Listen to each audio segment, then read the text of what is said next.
A millionaire humiliates a humble employee during a party at his mansion. Years later, during a trial, he discovers that the judge is the same man he once humiliated. The past resurfaces, revealing secrets, betrayals, and an unexpected family connection. Now he must face not only justice but also the consequences of his choices. The main hall of the Whittaker mansion sparkled under the light of dozens of Venetian chandeliers. It was a June evening in 2010, and the elite of Chicago had gathered to celebrate the 50th birthday of Theodore Whittaker, one of the most influential businessmen in the country. The scent of imported orchids filled the air, while uniformed waiters circulated among the guests, serving French champagne in crystal glasses. Michael Thompson, 23 years old, adjusted his bow tie for the third time that night. It was his first major event as a waiter, and the responsibility weighed heavily on his shoulders. Coming from a humble family on the outskirts of Chicago, he needed this job to help his mother with household expenses and pay for his night classes in business administration. Among the guests, Lauren Mitchell, a young journalist from the city's leading newspaper, observed the scene with keen eyes. At 28, she was already known for her investigative reporting on Chicago's high society. She had secured an invitation to the event through professional contacts, determined to uncover more about the rumors surrounding Theodore's business dealings. The pivotal moment of the evening arrived when Michael approached the main table to serve a special wine, a Chateau Margaux 1982, reserved exclusively for Theodore and his closest guests. With slightly trembling hands, he began pouring the glasses. The silence in the room was palpable, as if everyone was waiting for the perfect moment to witness something extraordinary. And then it happened. The sleeve of Michael's jacket lightly brushed against Theodore's glass, causing a few drops of the precious wine to stain the immaculate white linen tablecloth. Time seemed to freeze. The guests' gazes converged on the scene as Theodore slowly looked up to face the young waiter. "Do you have any idea how much this bottle of wine is worth, boy?" Theodore's voice cut through the air like a razor. "It's probably worth more than you earn in an entire year." The businessman stood up, his imposing figure dominating the room. "In fact, it's likely worth more than your entire family earns in a year." Michael stood frozen, his face burning with shame as Theodore continued his public humiliation. "This is why people like you should never be in places like this. You have no sense of refinement, no sense of class." The guests watched in awkward silence, some averting their eyes, others observing with morbid curiosity. Lauren Mitchell mentally recorded every word, every gesture. She noticed how Michael's hands trembled, how his downcast eyes tried to hide his humiliation, how his once upright posture now bent under the weight of the cruel words.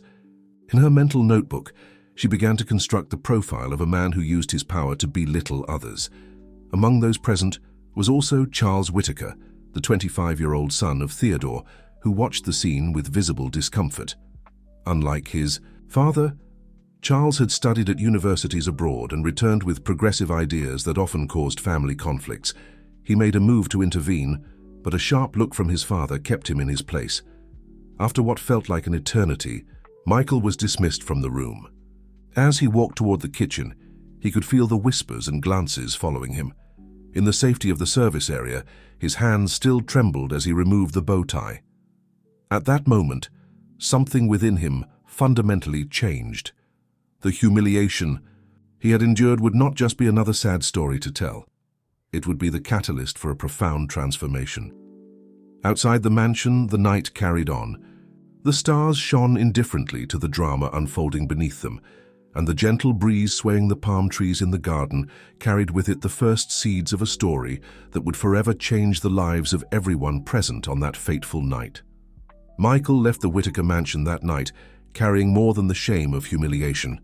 He carried with him a quiet determination, a promise he made to himself that one day he would return to that place under very different circumstances. The days following the incident at the Whittaker mansion were a whirlwind for Michael Thompson. The humiliation he had suffered echoed in his mind, each cutting word from Theodore reverberating like a painful mantra. In the small apartment he shared with his mother, Mrs. Thompson, in the Brooklyn neighborhood, Michael struggled to find a way forward. "My son, you can't let that man's words bring you down," Mrs. Thompson said as she prepared breakfast. Her eyes, marked by years of hard work, shone with a mix of concern and pride.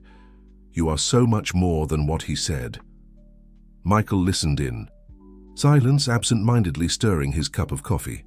"Mom, I can't go on like this. I need to do something. Something big." He hesitated, the words heavy on his tongue. "I think I'm going to drop out of business school." The sound of a spoon clattering echoed through the small kitchen. Mrs. Thompson stared at him, surprised. "Drop out of school? But Michael, you fought so hard for that spot." "I know, Mom, but now I know what I want to do with my life." Michael stood up, a new energy in his movements.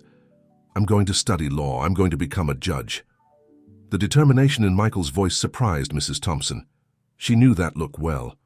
It was the same one she saw in the mirror every day, the look of someone who wouldn't be defeated by circumstances. Meanwhile, at the offices of the Messenger newspaper, Lauren Mitchell was battling to convince her editor, Rodrigo Myers, about the importance of an investigative piece on Theodore Whitaker.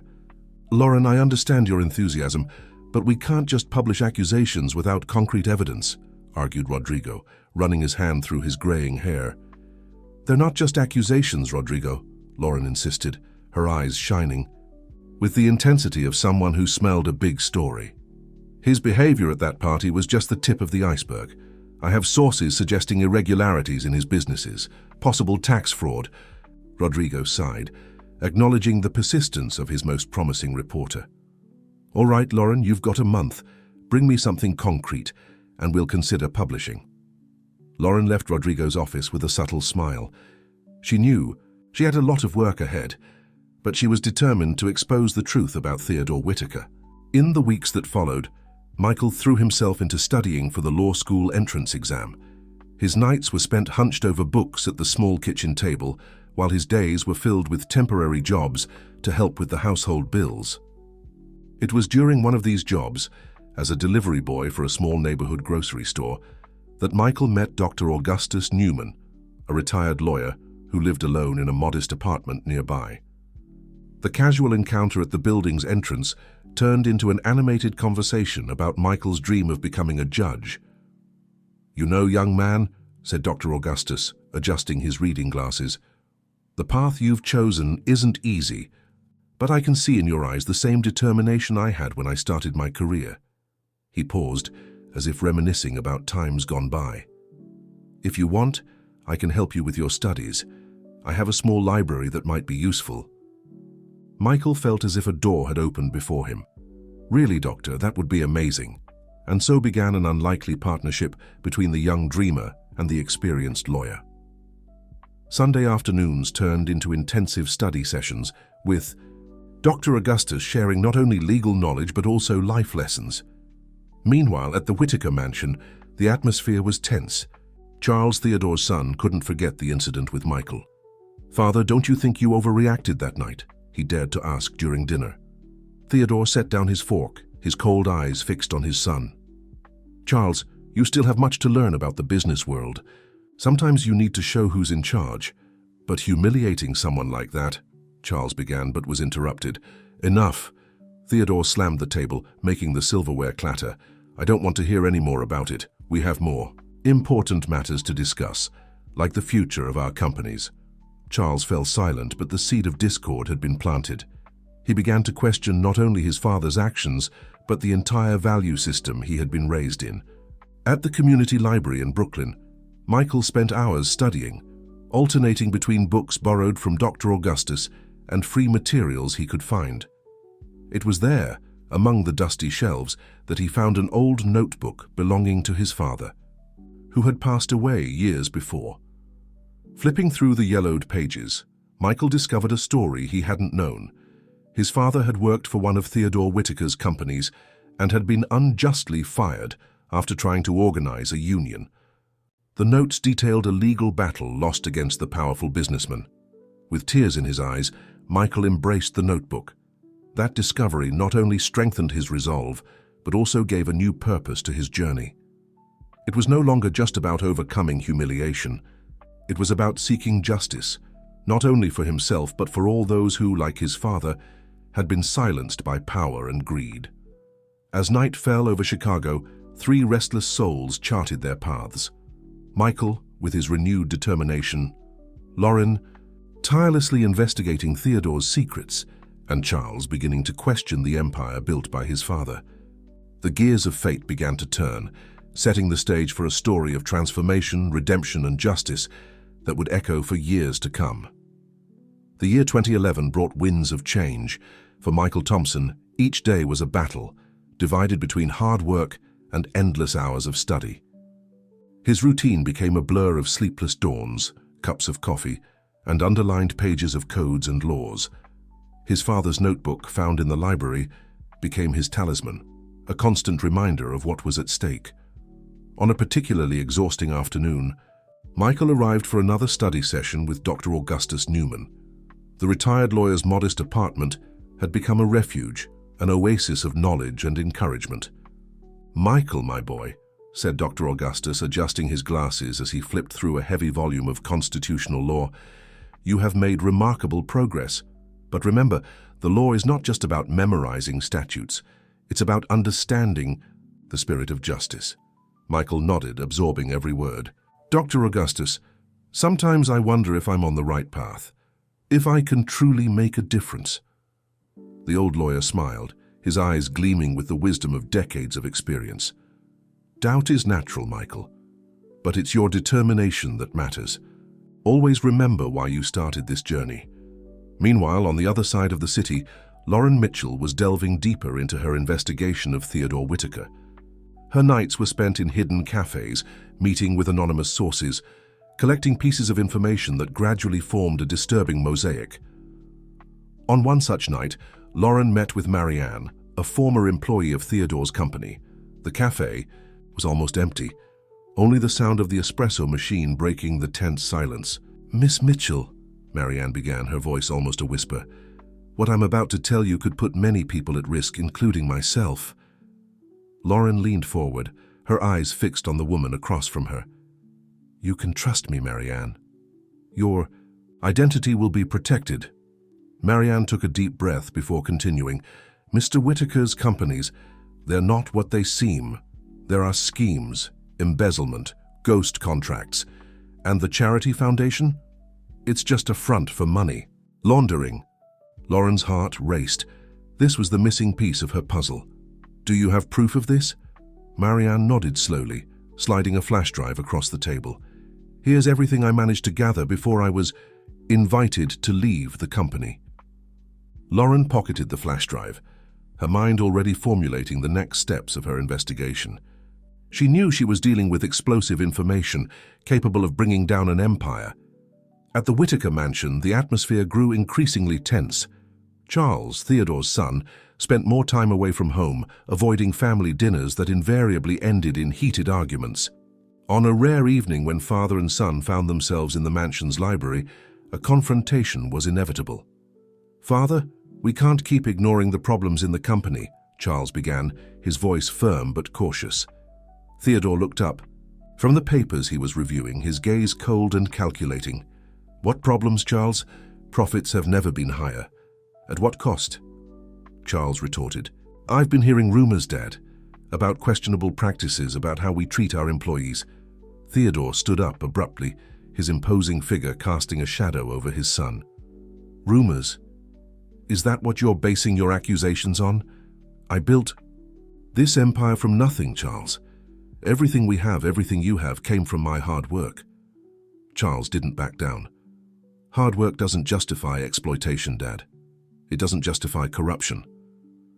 The sound of Theodore's hand slamming the table echoed through the library. "Enough.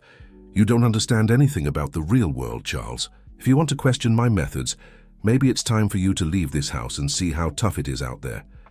The silence that followed was deafening. Charles looked at his father, a mix of disappointment and determination in his eyes. "Maybe you're right, Dad. Maybe it's time for me to carve my own path." Meanwhile, on the outskirts of Chicago, Michael was facing his own battle. The law school entrance exam was approaching, and with it, the weight of expectations, not just his own, but everyone who believed in him. On the eve of the test, Michael spent hours sitting on the small balcony of the apartment, his father's notebook in his hands, the city lights glowing in the distance. Mrs. Thompson joined him, wrapping him in a silent embrace. "Son," she said softly, "your father would be so proud of you. No matter what happens tomorrow, you're already a winner in my eyes." Michael felt the tears welling up, but he held them back. Tomorrow would be the first step of a long journey. A journey that, he promised himself, would change not only his life but the lives of many others. As the night deepened, 4 souls in different parts of the city were preparing for seismic shifts in their lives. Michael, on the brink of a new beginning. Lauren, about to unravel a web of corruption. Charles, determined to break free from his father's legacy. And Theodore, unaware that his empire was about to be shaken to its core. Fate, silent yet relentless, began to intertwine their paths in ways none of them could foresee. The year 2012 dawned with Chicago shrouded in fog, as if the city itself were trying to hide the secrets pulsing through its veins. For Michael Thompson, this would be the year that defined his future. After months of intense preparation, he finally entered law school, an achievement that had seemed almost impossible just 2 years earlier. The university campus was a completely new world for Michael. Ancient hallways echoed with the voices of past generations, and the imposing classrooms both intimidated and inspired him. Sitting in the front row, Michael absorbed every word from his professors, determined not to waste a single second of this opportunity. During a particularly engaging lecture on human rights, Michael felt a deep connection to the material. The professor's words resonated with the stories his father had left in his notebook. It was in this moment that Michael realized his journey wasn't just about personal success, but about using the law as a tool for social change. While Michael adjusted to university life, Lauren Mitchell was about to take the next step in her investigation. The information provided by Marianne, Theodore Whitaker's former employee, was the spark she needed. After weeks of meticulous verification and cross-referencing data, Lauren was ready to present her story to the editor-in-chief. "Rodrigo, this is big," Lauren said, placing a thick folder on the editor's desk. "We have evidence of tax fraud, money laundering, and misuse of the charitable foundation." Rodrigo Myers flipped through the documents, his face growing more serious with each page. "Lauren, this is pure dynamite. Are you sure we can publish this?" "I am, Rodrigo. Triple-checked all sources. It's bulletproof." The editor sighed deeply. "You understand this is going to shake a lot of powerful people, right? We're talking about Theodore Whitaker." Lauren nodded, her eyes gleaming with determination. "That's exactly why we need to publish. The public has the right to know." After hours of debate and review, the decision was made. The story would be published in the Sunday edition, taking up the front page and several internal pages. Lauren knew she was about to unleash a storm, but she was ready to face it. At the Whitaker mansion, the atmosphere was one of silent tension. Charles had kept his promise to leave home, renting a small apartment downtown. He now worked at an NGO focused on labor rights, a choice his father saw as a personal betrayal. Theodore, isolated in his office, spent hours on the phone, trying to control the damage caused by the rumors beginning to circulate in business circles. He didn't know about the story that was about to be published, but he sensed that something big was coming. On a Saturday afternoon, the eve of the publication of Lauren's story, fate decided to intertwine the paths of our protagonists in an unexpected way. Michael, carrying a stack of books borrowed from the library, literally bumped into Charles as he was leaving a cafe. "Sorry, I didn't see you," Michael quickly said, crouching to pick up the scattered books. Charles bent down to help. "Don't worry, it was an accident." He picked up one of the books, noticing the title, "Constitutional Law. Are you a law student?" Michael nodded, a shy smile on his lips. "First year, I'm still adjusting." Something in the simplicity and determination in Michael's eyes touched Charles. "You know, my father always wanted me to study law, but I ended up choosing a different path. I admire your dedication." The two began an animated conversation about their experiences and aspirations. Michael, unaware that he was speaking to the son of the man who had humiliated him years ago, shared his vision of using the law to help the less fortunate. Charles, in turn, talked about his work at the NGO and how he was learning to see the world from a different perspective. As they talked, Lauren Mitchell walked past them, absorbed in her thoughts about the bombshell she was about to drop. She didn't recognize Charles, but something about the scene, two young people passionately debating social justice, made her smile. It was a reminder of why she had become a journalist. That night, each of them was preparing unknowingly for a Sunday that would change their lives forever. Michael reviewing his notes for the upcoming week of classes, Lauren rereading her article one last time before publication, Charles reflecting on the inspiring conversation he'd had with a stranger, and Theodore, unaware of the storm brewing, planning his next moves on the business chessboard. As the night deepened over Chicago, destiny was preparing its next move. The sleeping city had no idea of the revelations the morning would bring, nor how the lives of seemingly disconnected people were about to intertwine in unpredictable and irreversible ways. The Sunday dawn brought with it an atmosphere heavy with anticipation. The first editions of The Messenger arrived at newsstands in the dim light of early morning, their headlines screaming in bold letters, "Whitaker Empire, Fraud and Corruption Exposed." Lauren Mitchell, who had barely slept the night before, was on duty early, monitoring the first reactions to her explosive article. Her phone wouldn't stop ringing, with fellow journalists asking for more information and sources wanting to confirm if their identities were protected. At the Whitaker mansion, chaos erupted as soon as Theodore opened the newspaper during his breakfast. His normally impassive face twisted into a mask of fury and disbelief. "This is outrageous," he bellowed, throwing the newspaper aside. "Rodrigo!" He called for his personal assistant. "Summon our legal team immediately. We're suing that paper until there's not a single page left." Meanwhile, in the modest apartment he shared with his mother, Michael woke up to the sound of Mrs. Thompson watching the morning news. The revelations about Theodore Whitaker dominated every headline. "Mom, that's the man," Michael began, his voice trembling with emotion. Mrs. Thompson nodded, understanding immediately. "Yes, son. The same one who humiliated you at that party. It seems life has its own ways of delivering justice." Michael stood there, frozen in front of the TV, memories of that fateful night blending with the new information emerging every minute. He felt a strange mix of vengeance and compassion, recalling Dr. Augustus Newman's words about the true meaning of justice. In his small apartment downtown, Charles watched the downfall of his father's empire with a mix of horror and relief.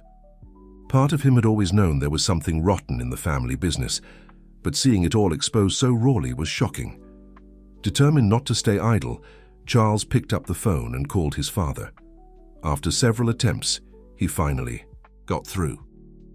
"Dad, we need to talk," said Charles, his voice steady. "What's happening? We need to face it together." On the other end of the line, there was a long silence before Theodore responded, his voice tired and defeated. "Charles, I don't know what to say. Everything is falling apart." It was the first time Charles had heard vulnerability in his father's voice. "I'm coming over," he said, sensing this could be a pivotal moment for their relationship.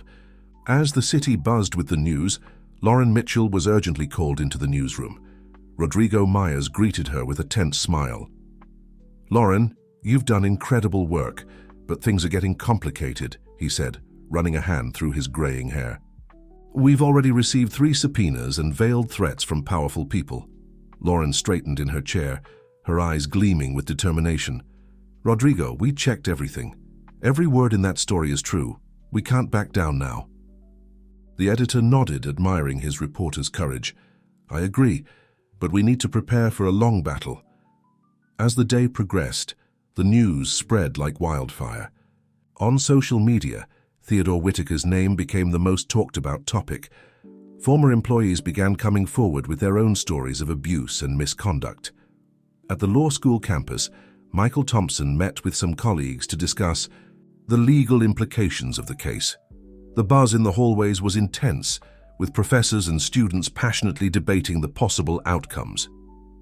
"This is going to change everything," one of Michael's colleagues commented. "It's a case we'll be studying for years." Michael silently agreed, his mind wandering to his father's notebook. He wondered how many other stories like his father's were buried in Theodore Whitaker's past. By late afternoon, a press conference was hastily called at the headquarters of Whitaker Enterprises. Journalists from across the country crowded the lobby, eagerly awaiting some kind of statement. To everyone's surprise, it was Charles who appeared before the cameras, alongside a visibly shaken Theodore. The young man took the microphone, his firm voice echoing through the room. "Good afternoon, everyone. We are here today to address the serious allegations made against Whitaker Enterprises and my father, Theodore Whitaker. First and foremost, we would like to state that we are fully cooperating with all investigations."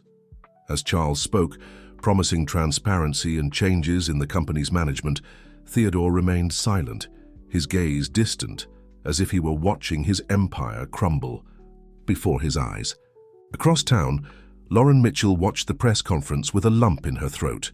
She knew her article had triggered a series of events that would affect countless lives. The journalist wondered if she was prepared for the consequences of her actions. As night fell over Chicago, the city buzzed with speculation and theories.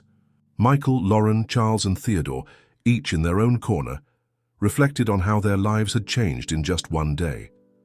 The future was uncertain, but one thing was clear: nothing would ever be the same. The gears of fate continued to turn, setting the stage for the next act of this drama that was far from over. The truth had come to light, but its repercussions were only beginning to unfold. The weeks following the publication of Lauren Mitchell's article were a whirlwind of events for everyone involved. The city of Chicago, and soon the entire country, seemed to be in a state of collective shock as revelations about the Whitaker empire continued to unfold. For Michael Thompson, his days at law school took on a new dimension. Classes in corporate, law and professional ethics became heated forums for debate, with the Whitaker case being dissected and analyzed from every possible angle. Michael, with his personal knowledge of Theodore's character, often found himself at the center of these discussions. "But don't you think there's a personal vendetta component to these accusations?" a colleague asked during a particularly intense debate. Michael took a deep breath before responding, remembering the humiliation he had endured. Justice should not be driven by revenge, but we also cannot ignore the real harm caused to people. What matters is that the truth comes to light and that the judicial system does its job impartially. His words impressed the professor, who noted the balance and maturity in the young student's response. "Well said, Mr. Thompson. That's exactly the kind of critical thinking we aim to develop here." Meanwhile, Lauren Mitchell was facing her own battles. The story that exposed the scandal catapulted her to national fame, but also placed her under intense scrutiny. She received a mix of enthusiastic praise and veiled threats daily. One particularly stressful afternoon, Lauren received an unexpected call. It was Marianne, her initial source within the Whitaker company. "Lauren, I'm scared." Marianne's voice trembled on the other end of the line. "I had a visit last night. Someone knows I talked to you." Lauren's heart raced. "Marianne, are you safe? Do you need help? I don't know, maybe it's best if I leave town for a while." Lauren spent the next few hours arranging a safe place for Marianne to stay, working with trusted contacts to ensure her source's protection.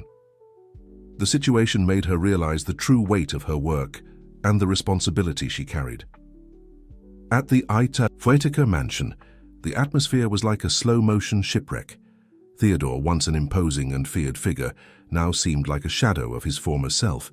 He spent his days locked in his office, emerging only for meetings with lawyers and desperate executives trying to salvage what they could from the crumbling empire. Charles, on the other hand, took on a surprising role. Defying the expectations of many, he decided to stay and face the storm alongside his father.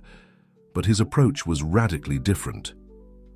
"Father, we can't keep denying it," Charles insisted during a tense family meeting. "We need to take responsibility and work to correct the mistakes of the past." Theodore looked at his son, a mix of pride and resentment in his eyes. "You don't understand, Charles. If we admit guilt, we'll lose everything." "We're already losing everything, Dad," Charles countered, his voice firm but compassionate. "The only way to save anything is through transparency and real change." As father and son debated the future of the company, an unexpected figure entered the scene. Dr. Augustus Newman, Michael's mentor, was invited for a legal consultation by the Whitaker defense team. Upon entering the meeting room of the mansion, Dr. Augustus found himself face to face with Theodore. For a moment, the old lawyer felt the weight of decades of untold stories, of injustices witnessed in silence.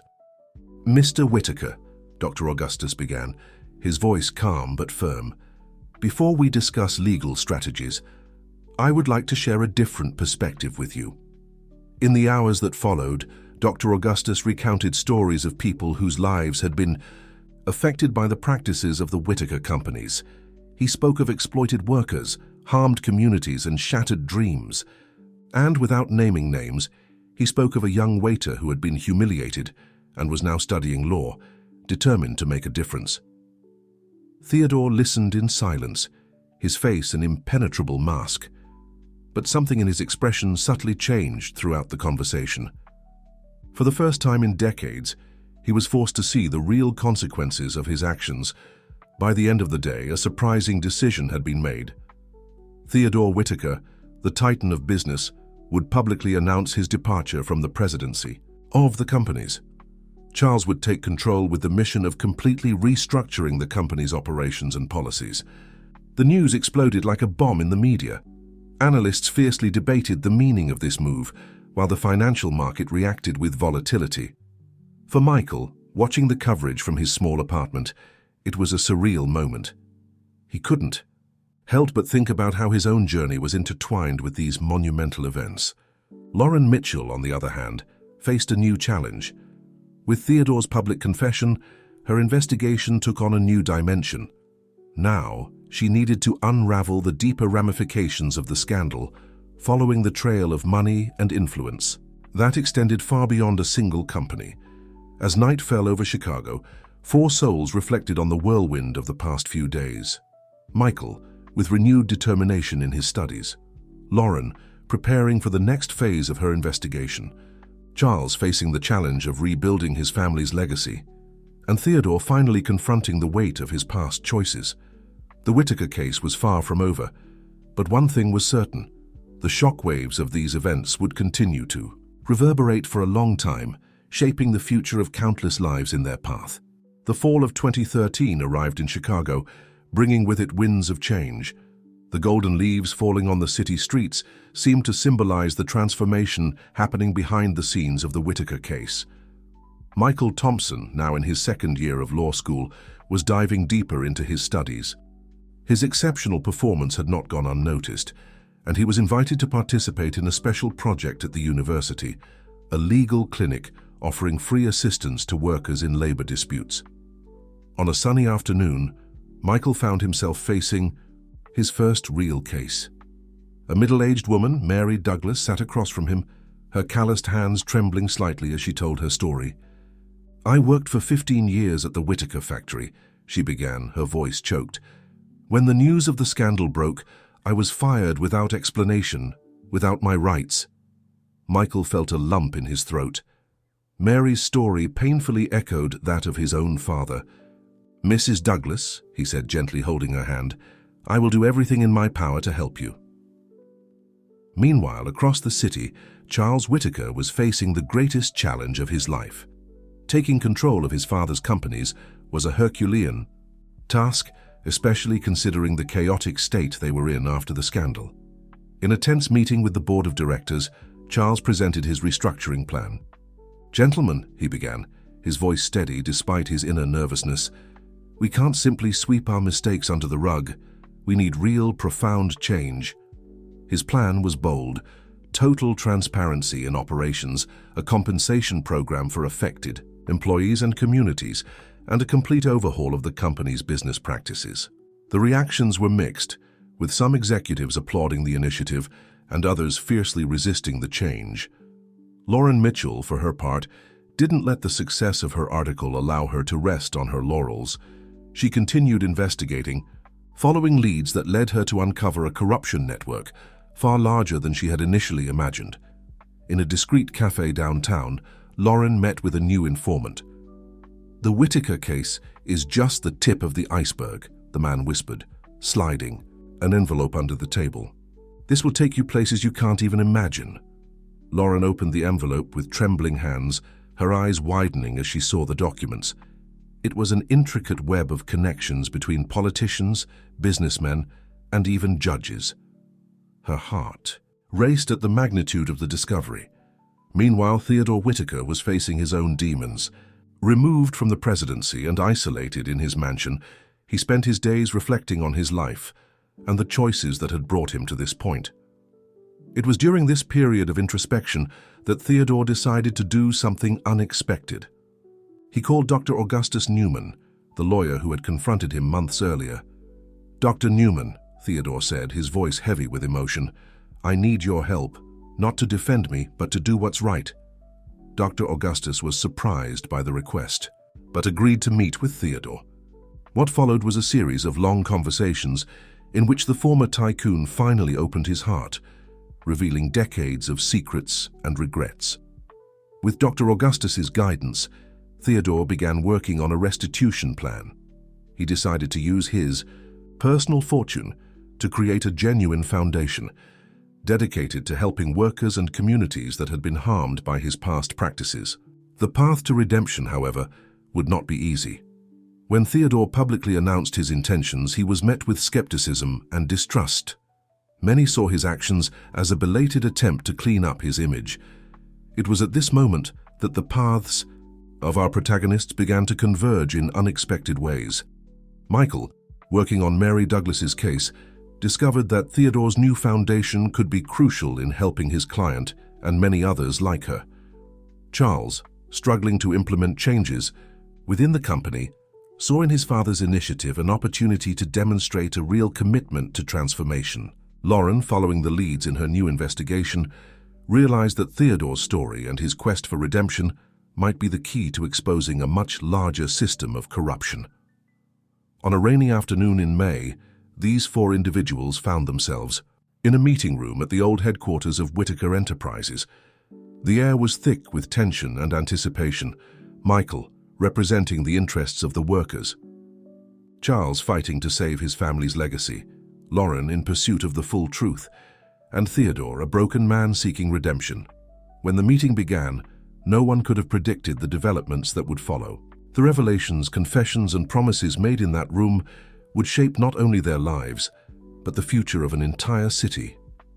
As night fell over Chicago, a new story began to unfold, a story of redemption, justice, and the possibility of real change. The Whitaker case, which had started as a scandal, was turning into something much greater, a catalyst for profound transformation in American society. The winter of 2013 arrived in Chicago with unusual intensity, as if nature itself reflected the drastic changes occurring in the city. The meeting that had brought Michael, Charles, Lauren, and Theodore together had planted the seeds of an unlikely but potentially transformative alliance. Michael Thompson, now recognized as one of the most promising students in his law school class, found himself in a position he had never imagined. Working side by side with Charles Whitaker, he helped structure a comprehensive compensation program for former employees of Whitaker Enterprises. On a cold July afternoon, Michael and Charles met at the office of the new foundation created by Theodore. The contrast between them couldn't have been greater. Michael in his thrift store blazer and Charles in his impeccable Italian suit. Yet they shared a common goal. "Michael, these numbers are impressive," said Charles, reviewing the reports prepared by the student. "You managed to map out almost all the cases of labor abuse over the past 20 years. Michael nodded, a mix of pride and seriousness on his face. "It was hard work, but necessary. Every number here represents a life affected, a family that suffered." Charles remained silent for a moment, the weight of his family's responsibility evident on his shoulders. "You know, sometimes I wonder if we're doing enough to correct the mistakes of the past. The important thing is that we're trying," Michael replied, surprising himself with the compassion he felt for the son of the man who had humiliated him years ago. Meanwhile, Lauren Mitchell found herself at a professional and ethical crossroads. The information she had received about the corruption network, which went far beyond the Whitaker case, put her in a dangerous position. She knew that publishing the full story could shake the foundations of power in Chicago, perhaps even across the entire United States. On a rainy night, Lauren secretly met with Theodore Whitaker at a discreet cafe downtown. The former tycoon, now a shadow of the powerful man he once was, looked aged and weary. "Miss Mitchell," Theodore began, his voice low and hoarse, "I know you have information that could destroy not only me, but dozens of other powerful people." Lauren watched him cautiously. "And why are you telling me this?" Theodore sighed deeply. "Because I want to help. I want to expose everything, no matter the consequences for me." The journalist was stunned by the confession. "Why? Why now?" "Because it's time to do the right thing," Theodore replied, his eyes reflecting a mix of regret and determination. "And because maybe, just maybe, this could be the start of real change." The conversation that followed lasted hours, with Theodore revealing shocking details about decades of corruption, collusion, and abuse of power. Lauren felt the weight of responsibility grow on her shoulders. She knew that what she did with this information could change the course of history.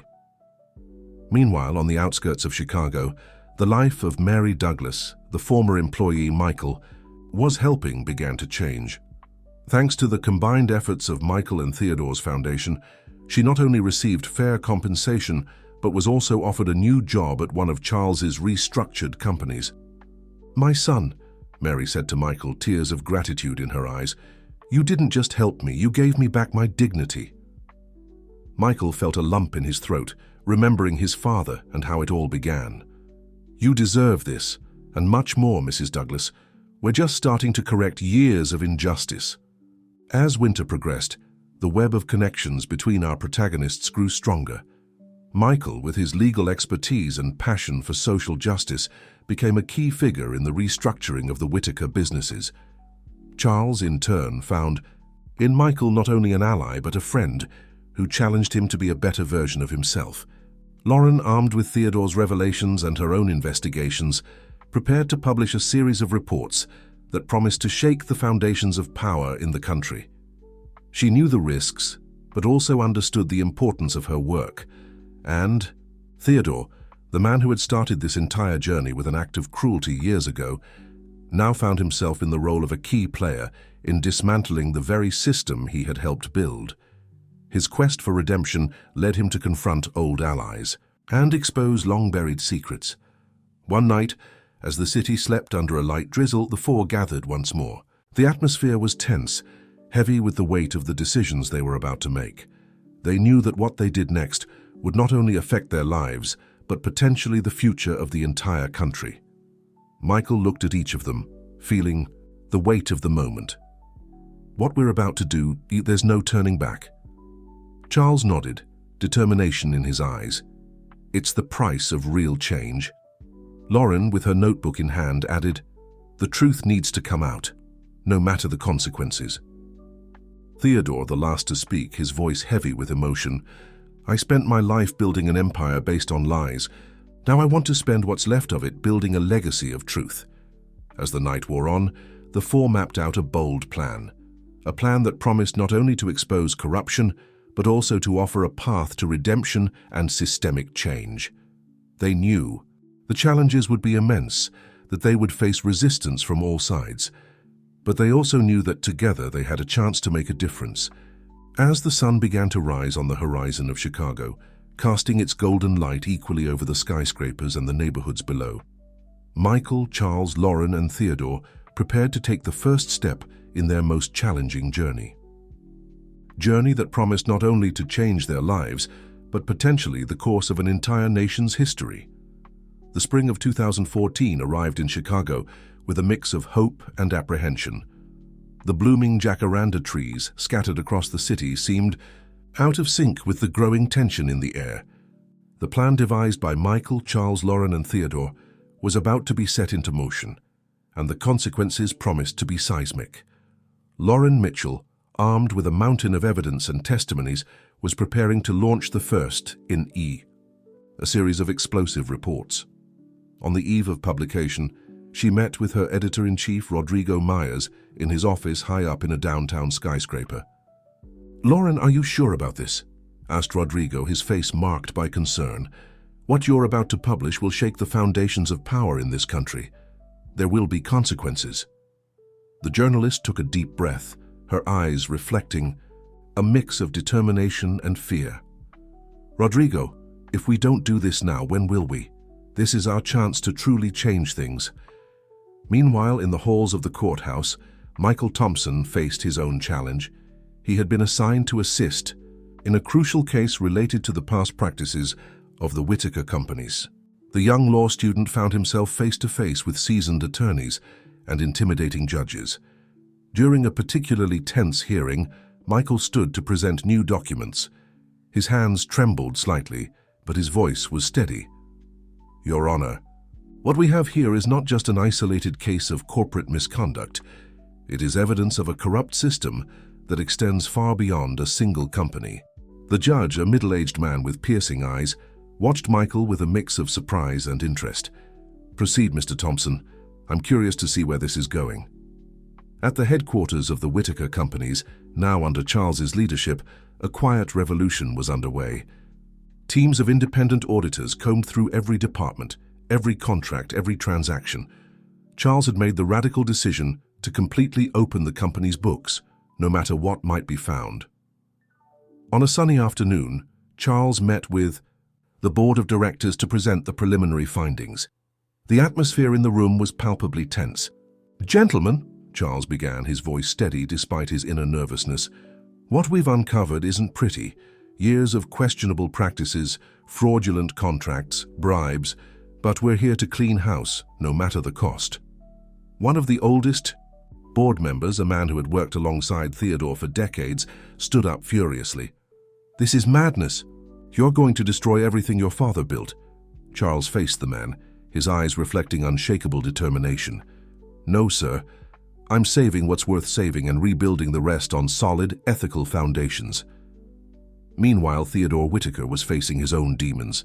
Preparing to testify against former allies and expose decades of corruption, he spent sleepless nights sifting through old documents and painful memories. On one such night, he received an unexpected visit. Dr. Augustus Newman, Michael's mentor, appeared at his door. "Theodore," said the old lawyer, his voice gentle but firm, "I came to see how you're holding up through all of this." The two men spent hours talking, Theodore pouring out years of guilt and regret. "Augustus, sometimes I wonder if what we're doing will really change anything. The system is so vast, so deeply rooted." Dr. Augustus smiled softly. "My dear, change is never easy or quick. But every act of courage, every step in the right direction makes a difference. You're planting seeds that others will harvest." As the day of the big revelation approached, the tension in the city was palpable. Rumors spread wildly, and powerful figures began maneuvering behind the scenes, trying to contain what was coming. On the eve of Lauren's investigative series launch, the four protagonists gathered one last time. The chosen location was a small cafe in the Chinatown neighborhood, far from prying eyes. Michael, Lauren, Charles, and Theodore sat in silence for a few moments, each absorbing the magnitude of what they were about to unleash. It was Michael who finally broke the silence. "Tomorrow, when all of this comes to light, there will be no turning back. Are we all prepared for the consequences?" Lauren nodded, her eyes gleaming with determination. "I've spent my entire career chasing a story like this. I won't back down now." Charles, with a tense half-smile, added, "I know I might lose everything, but I also know it's the right thing to do." Theodore, the last to speak, surprised everyone with the calmness in his voice. "For the first time in decades, I feel like I'm doing something truly meaningful. Whatever the outcome, I can face it with my head held high." As night fell over Chicago, the four sealed their commitment with a silent toast.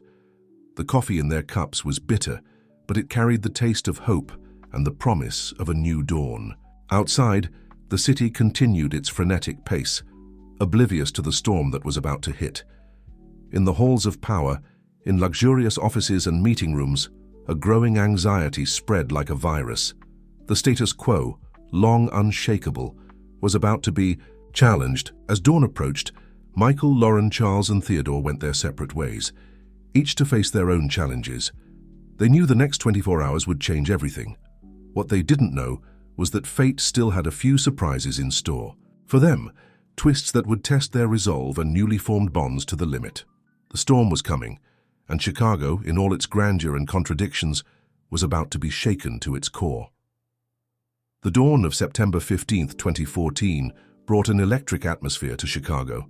The sky, usually polluted, was a crystal-clear blue, as if nature itself wanted to witness the events about to unfold.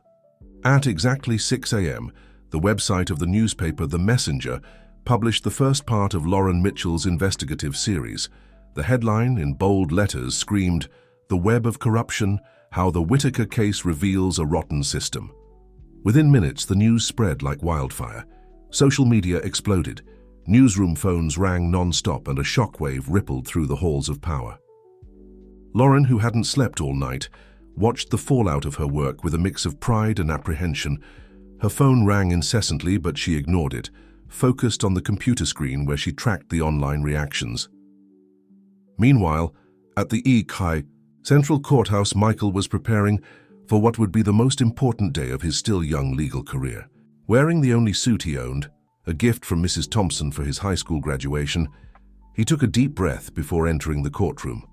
The judge, the same sharp-eyed man who had shown interest in his previous arguments, was already seated. The room was packed with journalists, lawyers, and onlookers squeezing in to witness what promised to be a historic trial. "Are you ready, Mr. Thompson?" asked the judge, a slight smile on his lips. Michael nodded, feeling the weight of responsibility on his shoulders. "Yes, Your Honor, I'm ready." At the headquarters of the Whitaker companies, chaos erupted as soon as the first news broke. Charles, who had spent the night reviewing documents, was caught off guard by a flood of panicked executives and corporate lawyers demanding explanations. "Mr. Whitaker," shouted one of the directors, his face red with anger, "do you have any idea what's happening? The company's stocks are plummeting." Charles stood up, his posture upright and determined, contrasting with the panic around him. "Gentlemen, please, calm down. This was expected. We have a plan." While Charles struggled to maintain control of the situation, Theodore Whitaker faced his own personal hell. Sitting in his office at the mansion, he watched the destruction of his empire with a strange mix of relief and sorrow. The sound of the doorbell snapped him out of his thoughts. Upon opening the door, he was met by two federal officers. "Mr. Whitaker," one of them said, his voice serious, "we have a warrant for your arrest." Theodore nodded silently. He knew this moment would come. As he was led to the police car, he couldn't help but notice the irony. The man who once considered himself untouchable was now leaving his mansion with his head down, under the curious gaze of his neighbors. As the day progressed, the city of Chicago seemed on the verge of a collective nervous breakdown. Spontaneous protests erupted in various parts of the city, with thousands of people taking to the streets demanding justice and change. At the state capitol, emergency meetings followed one after another.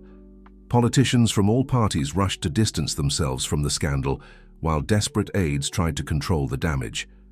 Back at the courthouse, Michael presented evidence after evidence, unraveling a complex web of corruption that went far beyond the Whitaker case. His voice, initially hesitant, grew stronger with each passing moment. "Your Honor," he said, his voice echoing through the silent room, "what we have here is not just the case of a corrupt company. It is proof of an entire system designed to benefit the few at the expense of the many." The judge, visibly impressed, took furious notes. The defense attorneys, caught off guard by the quantity and quality of the evidence presented, seemed increasingly desperate. Meanwhile, at the Messenger newsroom, Lauren faced her own battle. Threats of defamation lawsuits arrived every minute, and rumors of a possible government raid on the newsroom circulated among the journalists. It was at this moment that Rodrigo Myers, the editor-in-chief, gathered the entire team. "Everyone, what we're doing here is bigger than all of us. We won't back down now. The truth must be told." As night approached, the tension in the city reached its peak. Helicopters hovered over downtown, sirens echoed through the streets, and the air was charged with the sense that something monumental was happening. In a small cafe near the courthouse, Michael, Lauren, and Charles finally met, exhausted but determined. They knew what they had unleashed was just the beginning. "What now?" asked Charles, his voice betraying the fatigue of an endless day. Michael looked out the window, watching the city in turmoil. "Now we keep going. This is bigger than us. It's about changing an entire system. Lauren nodded, a glimmer of determination in her eyes. Tomorrow we publish the second part of the series. We can't stop now. As the three discussed their next steps, across town in a solitary cell, Theodore Whitaker faced the first of many nights away from the comfort of his mansion. But for the first time in years, despite the circumstances, he felt at peace. The day of reckoning had come and gone, but its reverberations would continue to be felt for a long time. Chicago, and perhaps the entire United States, would never be the same. The storm that Michael, Lauren, Charles, and Theodore had unleashed was only beginning, and the dawn would bring new challenges and revelations that would test their resolve to the limit. The days following what the press dubbed Black Monday were a whirlwind of events that shook Chicago and the entire country. Lauren Mitchell's series of reports continued to expose deeper layers of corruption, reaching figures once considered untouchable. Amid this hurricane, Michael Thompson found himself catapulted into the spotlight. His performance during the trial, combined with the press revelations, turned him into a kind of popular hero.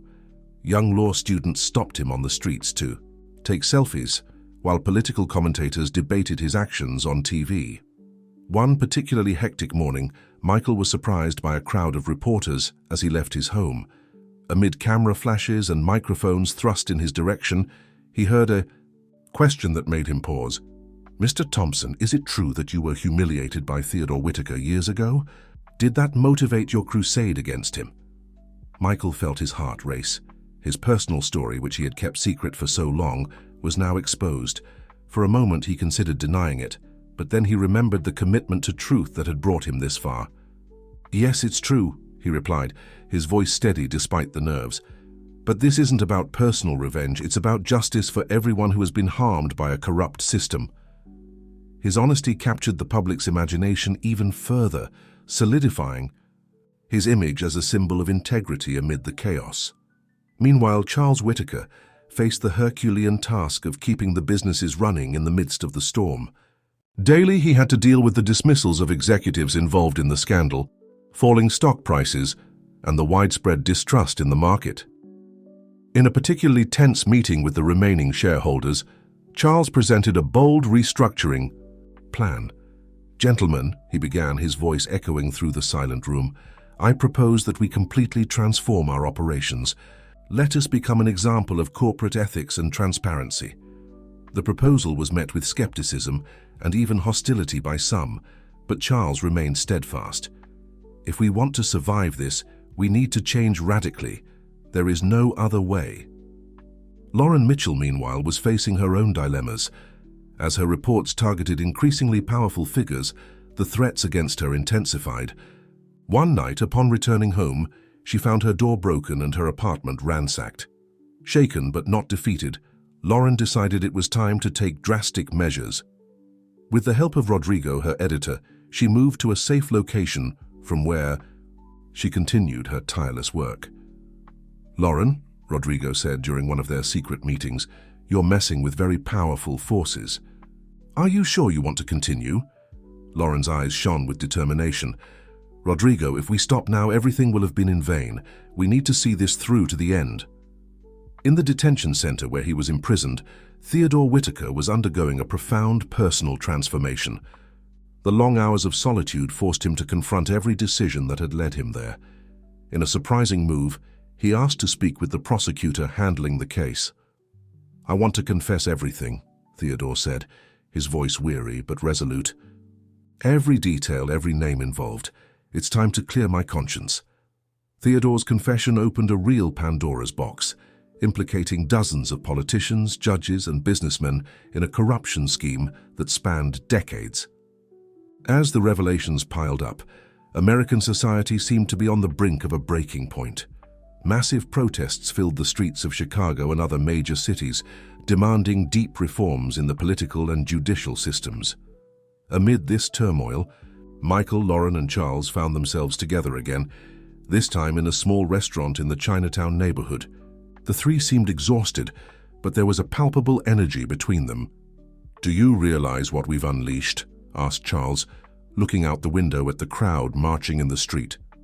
Michael nodded, a mix of pride and apprehension on his face. It's bigger than any of us imagined. The question is, what do we do now? Lauren, who had been silent, finally spoke. We keep going. This is just the beginning. We have the chance to really change things. As they discussed their next steps, a bombshell news story interrupted their conversation. On the restaurant's TV, an anchor announced in a grave voice, "We have just received word that the National Congress has approved the opening of a congressional inquiry to investigate the allegations made in recent days.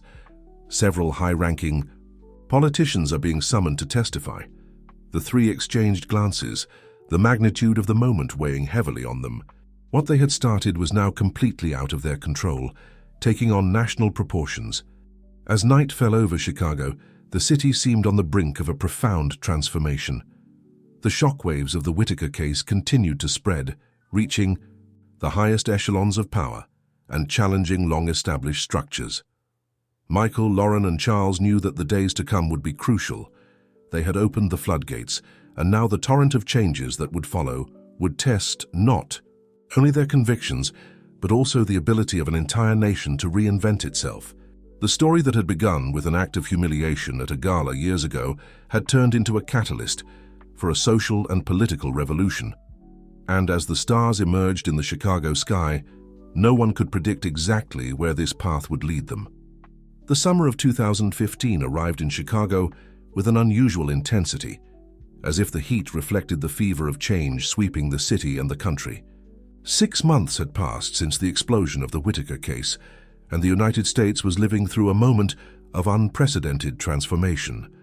Michael Thompson, now graduated and about to take the bar exam, walked the halls of the law school as a teaching assistant. His inspiring journey had made him an idol to many students, who saw in him the embodiment of justice and ethics. On a sunny afternoon, as he was guiding a group of students on labor rights, Michael was surprised by an unexpected visit. Charles Whitaker, with deep bags under his eyes but a smile on his lips, appeared at the classroom door. "Can I steal a minute of your time, Professor?" joked Charles. The two men, once on opposite sides of a social chasm, now shared a bond forged in the flames of adversity. "Charles, what a surprise!" exclaimed Michael, guiding him out of the room. "How are things?" The heir to the Whitaker empire sighed deeply. "Tough, but we're making progress. The company is reinventing itself. We're implementing compliance programs that are becoming a model for other corporations." Michael nodded, proud of the path his unlikely friend had chosen. "And your father? Any news?" Charles's expression softened. "He's still cooperating with the authorities. I think he's finally found peace with himself." Meanwhile, on the other side of the city, Lauren Mitchell was receiving the country's most prestigious journalism award. Her tireless work had not only exposed one of the largest corruption schemes in American history, but had also inspired a new generation of investigative journalists. On stage, in front of an audience of colleagues and admirers, Lauren gave an emotional speech. "This award isn't just mine. It belongs to every citizen who demanded change, to every brave source who risked everything for the truth, and to my partners on this journey, Michael and Charles, who proved that integrity can triumph over greed." Lauren's words echoed beyond that auditorium, reaching millions of Americans who were watching the ceremony on TV and online. In Congress, a series of historic reforms were underway. Stricter anti-corruption laws, expanded government transparency, and a comprehensive political reform were being debated with unprecedented urgency. Senator Marianne Myers, one of the few politicians who emerged unscathed from the scandal, was leading many of these initiatives.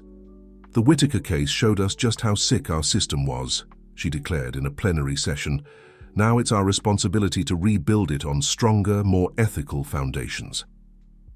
Back in Chicago, on a Sunday afternoon, Michael, Lauren, and Charles gathered at the same cafe where they had laid out their plans months earlier.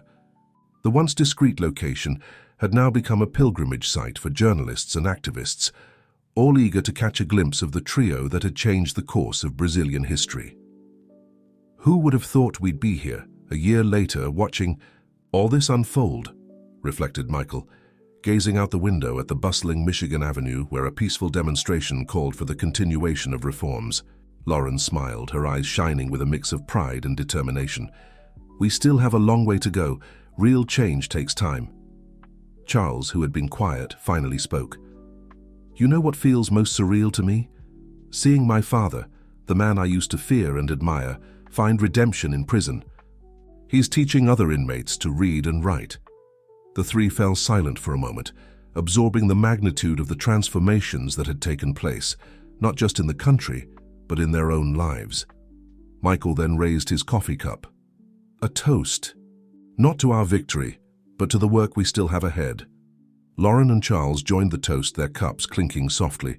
As the sun set over Chicago, painting the sky with shades of orange and pink, the three friends contemplated the future. They knew the journey was far from over. There would be more challenges, more obstacles to overcome. But there was also hope, a palpable hope that hung in the air, as real as the aroma of the coffee they shared. The story that had begun with an act of cruelty at a gala had transformed into a saga of redemption, justice, and social change. Michael, the humiliated waiter who had become a symbol of integrity, Lauren, the tireless journalist who had given voice to the truth, and Charles, the heir who had chosen the difficult path of righteousness. Each of them had played a crucial role in this transformation. And as night fell over the city, bringing with it the first stars, a certainty lingered over them. Brazil would never be the same.